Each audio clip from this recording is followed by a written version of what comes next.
Luging-lugi na raw, baon na sa utang.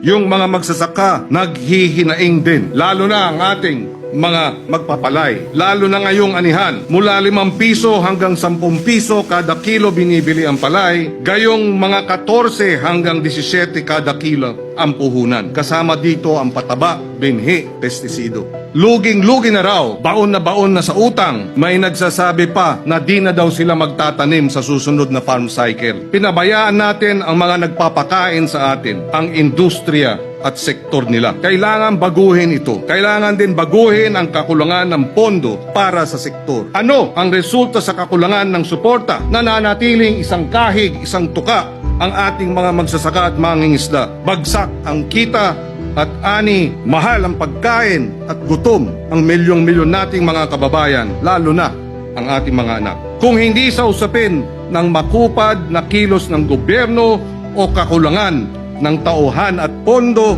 man-made disaster din ang pangungurakot sa gobyerno sa lantarang smuggling ng produktong agrikultura sa buwatan ng mga traders, middlemen, importers, brokers, smugglers. Kamadang sindikato ang nakapalibit sa sektor ng agrikultura sa kasalukuyan na dapat nang wakasan.